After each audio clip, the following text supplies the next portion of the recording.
ಒಂದು ಲೈಕ್ಸು ವ್ಯೂಸಿಗೋಸ್ಕರ ಈ ವಿಡಿಯೋ ನೋಡ್ಕೊಂಡು ಬನ್ನಿ.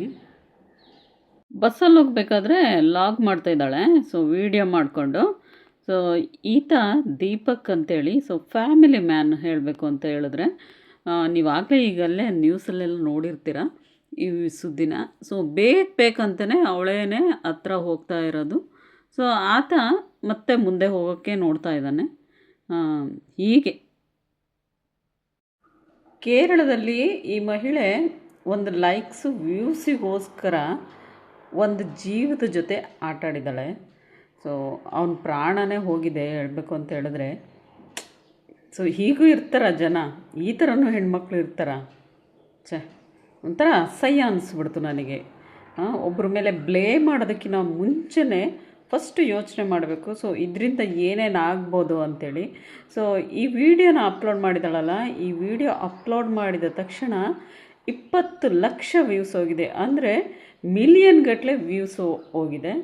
ಸೊ ವ್ಯೂಸ್ ಹೋಗಿದ ತಕ್ಷಣ ಅವಳಿಗೆ ಮತ್ತೆ ಸಮರ್ಥನೆ ಮಾಡ್ಕೊಳ್ಳೋದಕ್ಕೋಸ್ಕರ ಮತ್ತೊಂದು ವಿಡಿಯೋನ ಮಾಡಿ ಹಾಕಿದ್ದಾಳೆ.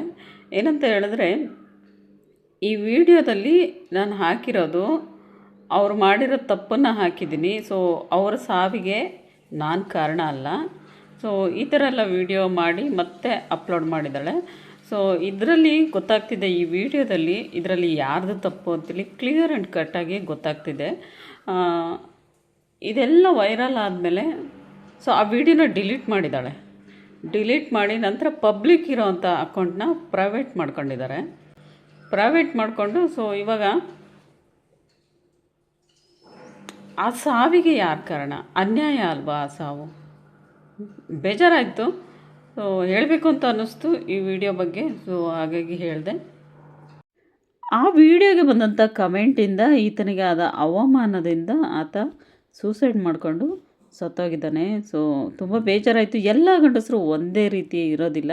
ಈಕೆ ವ್ಯೂಸು ಲೈಕಿಗೋಸ್ಕರ ಈ ಥರ ಮಾಡಿದ್ದು ಎಷ್ಟರ ಮಟ್ಟಿಗೆ ಸರಿ? ನಿಜವಾಗ್ಲೂ ನೋಡಿದ್ರೆ ಸಿಟ್ಟು ಬರುತ್ತೆ ನನಗೆ.